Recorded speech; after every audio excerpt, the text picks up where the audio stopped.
वही जो दिमाग से अपाहिज हो, शरीर से भी हो, वही वोट देगा मोदी जी को और योगी जी को। पंडित जी तो नहीं जाते हैं कहीं कांवर लेके, कहीं कुछ करके, उसका बिजनेस है। मंदिर बनवाते हैं, वहाँ एक रोजगार है उनका, इसीलिए मंदिर बनवाते हैं। हम शूद्रों से वहाँ चढ़ोतरी करवा के अपने बैठ के लेते हैं। इज्जत लूटे, चाहे मांस खाए, मदिरा खाए, चाहे कुछ भी, वो ब्राह्मण है तो ब्राह्मण है। अरे समाज से आप आती हैं, उस समाज से हैं, डिप्टी सीएम बनाए गए हैं, फिर भी केशव जी की पार्टी को वोट नहीं दे रही हैं।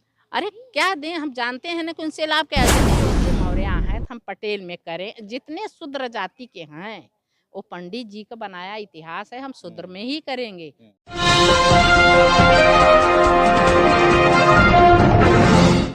साथियों नमस्कार, मैं हूं नीरज पटेल और आप देख रहे हैं नेशनल जनमत। 7वें चरण की जिन सीटों पर मतदान होना है उनमें से एक जिला है मिर्जापुर। मिर्जापुर जिला न सिर्फ बीजेपी के लिए बल्कि उम्मीदों का दिया यानी कि अनुप्रिया पटेल के लिहाज से भी महत्वपूर्ण है, क्योंकि वो यहीं से सांसद हैं। इनके बारे में बता देता हूं। नाम गीता मौर्य है, घर में रहती हैं, मतलब किसी राजनीतिक पार्टी से दूर दूर तक कोई वास्ता नहीं है। घर परिवार में भी कोई व्यक्ति राजनीति में नहीं है, फिर भी एक जागरूक गृहिणी है। भारतीय जनता पार्टी के लोग कह रहे हैं कि हमने पिछड़े और दलित वर्ग के लोगों को राशन दिया, तो क्या राशन के आधार पर वोट बिक जाएगा आपका? अरे कभी नहीं भैया, कैसे राशन के आधार पे वोट बिकेगा, क्योंकि कोई अपाहिज तो है नहीं, सब कमाने खाने वाले हैं। बल्कि ये हुआ कि जो बाहर कमा रहे थे उसको सबके कोरोना की वजह से, लॉकडाउन की वजह से सबको घर पे बैठा दिया। तो 5 किलो में महीने भर चल पाएगा उसका खर्च? नहीं ना।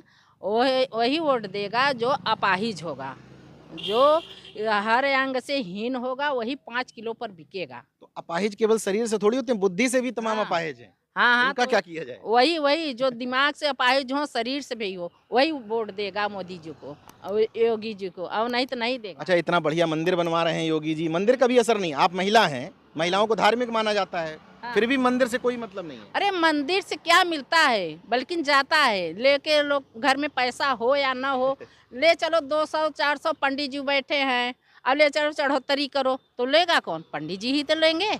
पंडित जी तो नहीं जाते हैं कहीं कांवर लेके, कहीं कुछ करके, उसका बिजनेस है। हम जानते हैं कि अच्छा, मंदिर। पंडित लोग नहीं जाते हैं कांवड़ यात्रा में, पिछड़े वर्ग के लोग जाते हैं, हाँ ये कह रही हैं आप? हाँ हाँ, पिछड़े वर्ग के लोग जा, शूद्र लोग जा रहे हैं, लेकिन अच्छा। ब्राह्मण लोग कभी नहीं जाते। क्यों? वहाँ उनका लगता है वहाँ मिलता नहीं है, और मंदिर बनवाते हैं, वहाँ एक रोजगार है उनका, इसीलिए मंदिर बनवाते हैं। हम शूद्रों से वहाँ चढ़ोतरी करवा के अपने बैठ के लेते हैं। कितना पढ़ी लिखी हैं आप? हम उस समय 5वीं क्लास थे। 5वीं क्लास तक पढ़ी हाँ हैं? हाँ, तो ये बस। सब बातें कौन समझाता है आपको, अरे इतनी बातें? उम्र के अनुसार सब अगर देखेंगे, कहीं भी आप घूमेंगे, अगर सही तौर से वो निचोड़ निकालेंगे, हर घर, हर मोहल्ले, हर समाज में हर बातें मिलती है।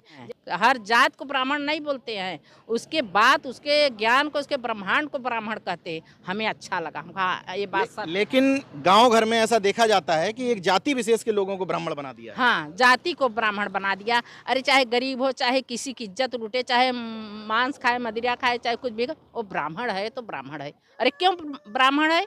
उससे हमको क्या मिलता है ब्राह्मण से? हाँ, मारा जाता ही है। और आते हैं ब्राह्मण, तो बहुत ऐसे लोग हैं जो धार्मिक, जो मंदिर वाले हैं, उनका पैर पकड़ते हैं, पूजा करते हैं, लेते हैं, देते क्या हैं पंडित जी, लेते हैं। हाँ, ये हम सब जानते हैं, इसीलिए हमको ये सब अच्छा, बातों में। गांव की महिलाएं हवन में जाती होंगी, महामृत्युंजय जाप में जाती होंगी, आप नहीं जाती हैं क्या? हम नहीं जाते हैं। क्यों?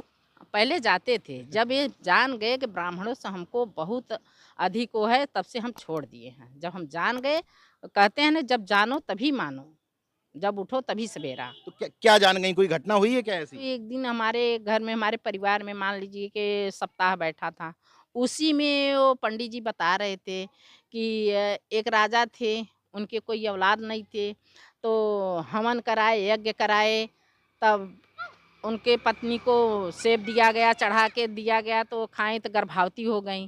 तो हमने सुना, करे ऐसा कैसे हो सकता है कि हवन यज्ञ, मतलब कि काफ़ी चढ़ोतरी हुआ, पंडित जी को लाभ हुआ, तब वो सेब दिए तो गर्भवती हो गई। हमारे वो जेठ के लड़के थे, तो कहे कि हम उनसे पूछे, हम कहा ये बताइए आप क्या सुनते हैं, सप्ताह में यही सब सुनाया जाता है, आप समझते हैं, जानते हैं, इसको मानते हैं? तो कहें क्या? हम कहा सेब खाने से महिला कभी गर्भवती होती है, ये सत्य है। कहें हम तो नहीं बता सकते, चलिए चलिए पंडित जी के पास। हम गए पंडित जी के पास, कहें क्या पूछना चाहती हैं? हम कहा पंडित जी यही पूछना चाहते हैं कि सबसे ताकतवर पूजा होती है या कर्म? क्या करना चाहिए मनुष्य को, किससे उद्धार होगा? तो कहें भाई देखिए, पूजा तो ताकतवर है यही है, पूजा में शक्ति तो है यही है। हम कहा अच्छा, तो ये सेब खाने से महिला गर्भवती हो जाएँगी? कहीं आप उल्लंघन कर रही पूजा का। हम कहा ऐसी कोई बात नहीं, बस हम जानना चाहते हैं कि सेब खाने से महिला गर्भवती हो सकती हैं, तो भाई बहुत सारी महिलाएँ हैं और हवन यज्ञ कराएँ या कुछ भी कराएँ तो खाएँ तो हो जाएँगी। कहें कि हाँ, हो जाएँगी। तो हम कहा अच्छा बताइए, जो तो माइक रखे हैं तो इसमें हम रख के और यज्ञ कराएँ इसी के नाम से कि हे भगवान इसमें से आवाज़ निकले। चाहे करोड़ों दान करें, चाहे वर्षों भर यज्ञ कराएँ, क्या इसमें आवाज़ निकलेगा? माइक में तो? कहें नहीं। तो हम कहा तब आप कैसे कह दिए कि सेब खाने से महिला गर्भवती हो जाएगी? एक शब्द उनसे पंडित जी से हमने और पूछा। हम कहा पंडित जी ये बताइए, जिस महिला को बच्चा पैदा हो, किसी अंग का हीन हो, हाँ? तो आप कुंडली बनाने जाते हैं तो कहते हैं कि देखिए इसका कर्म खराब था। इसके कर्म की वजह से ऐसा लड़का पैदा हुआ है कि इस कर्म नहीं की। अब जब सुंदर हो, सुशील हो, तो पंडित जी क्या कहते हैं, अरे देखिए आपको कुछ कमी नहीं है, ये तो भगवान ने दिया। अरे जब अपाहिज हो, किसी अंग का हीन हो, तो उसका कर्म खराब है माँ का, और जब सुंदर हो, सुशील हो, तो भगवान ने दिया। ऐसा क्या हो गया? हाँ? अच्छा, मोहल्ले भर की महिलाओं से तो आप ये बातें करती होंगी, हाँ, हाँ करते तो हैं। विरोध नहीं करती हैं आपका? करती हैं। जो मंदिर वाली होती है ना वो करती हैं। और जो कैसे विरोध मंदिर, झेलती हैं ये सब? हाँ, और जैसे कि कोई मन्नत मानी है, मंदिर में जाते-जाते ऊब गई हैं, तो उनको विश्वास हो गया है कि मंदिर जाने से कुछ नहीं होगा, वो हमारी बात मानती हैं। तो हम यही कहते हैं भैया कुछ नहीं है, ना मंदिर है, मस्जिद है, सिर्फ़ अपना कर्म है। अच्छा, जो कर्म करेंगी वही केशव पाएँगी। प्रसाद मौर्य का नाम सुनी है? हाँ, हाँ, केशव प्रसाद मौर्य का नाम सुने तो हैं। जिस समाज से आप आती हैं, उस समाज से हैं, डिप्टी सीएम बनाए गए हैं, हुँ। फिर भी केशव जी की पार्टी को वोट नहीं दे रही हैं? अरे क्या दें, हम जानते हैं ना कि उनसे लाभ क्या है। जैसे योगी जी हैं, हाँ, तो ये लोग कितने भी अंधेरे हों, सीएम हो या कुछ भी हों, ये चिराग जैसे हैं। और हम लोगों के जाति के यहाँ चाहे सीएम हो, चाहे कलेक्टर हो, चाहे डिप्टी, वो कोने में अंधेरे में ही रहते हैं, रोशनी लाते ही नहीं हैं।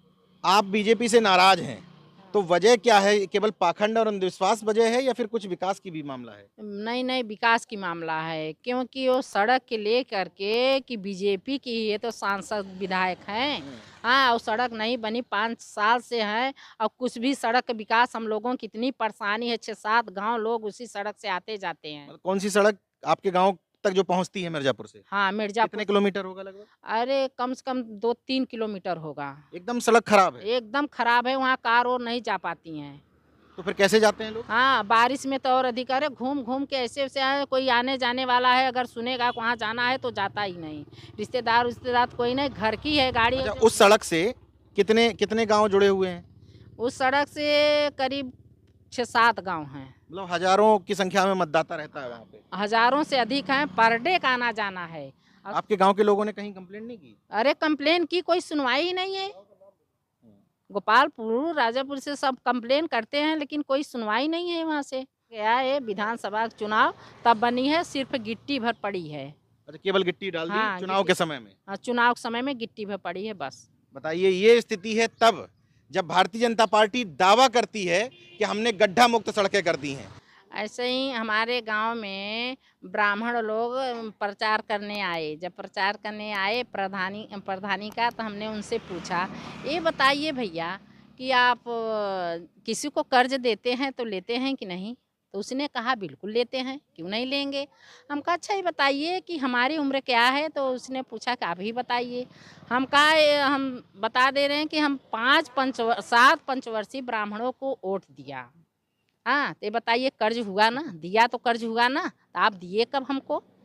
तो उसने कहा, तब आप कहने का मतलब, हम कहा अब 7 पंचवर्षीय आप हमको वोट दीजिए मौर्या को, तभी हम ब्राह्मण को देंगे। ये बराबरी की बात हाँ, होगी। बराबरी की बात होगी। जब तक 7 पंचवर्षीय पूरा नहीं होगा, एमसी में ब्याज-वयाज तो लग नहीं रहा है। आप तो पैसा देते होंगे, ब्याज लेते होंगे, लेकिन हम तो ब्याज माँग नहीं रही हैं कि 7 पंचवर्षीय के बाद 1 पंचवर्षीय और एक्स्ट्रा दे दीजिए। 7 ही तो माँग रहे हैं। तब क्या हुआ कि वोट दिए हमारे गाँव में अब मौर्य ही प्रधान अच्छा, है। मौर्य प्रधान बन गया हाँ 7 पंचवर्षीय हाँ बाद। हाँ, मौर्य प्रधान बन गए। जैसे आपने एक शब्द इस्तेमाल किया शूद्र, हम्म। तो किन लोगों को शूद्र मानती हैं?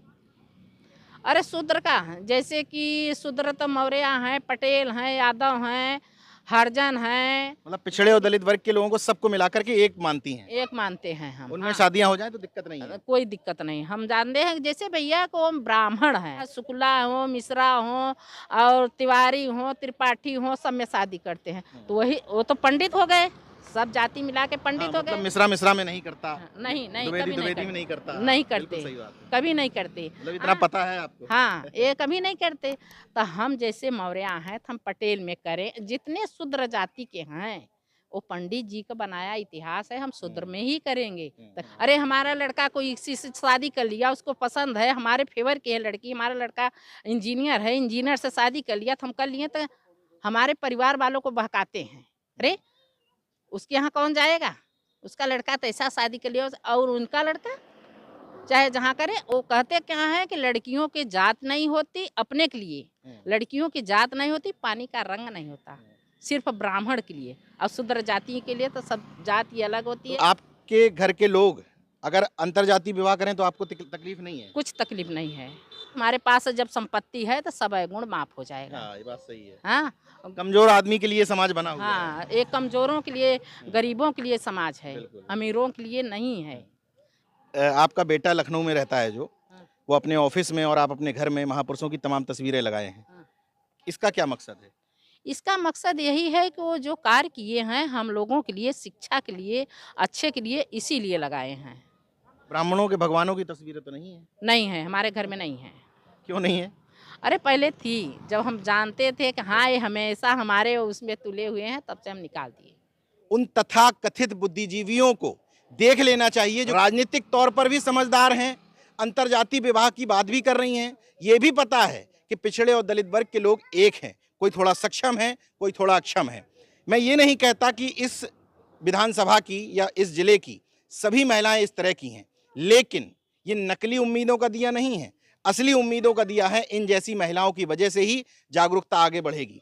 7 तारीख को यहाँ मतदान है, 10 तारीख को काउंटिंग होगी। उस दिन ये तय हो जाएगा कि वास्तव में पिछड़े वर्ग के लोगों ने राशन के आधार पर, मंदिर के आधार पर वोट दिया या इन जैसी महिलाओं की सोच के आधार पर। देखते रहिए नेशन जनमत, जागरूक और सजग बने रहिए। जय विज्ञान, जय संविधान।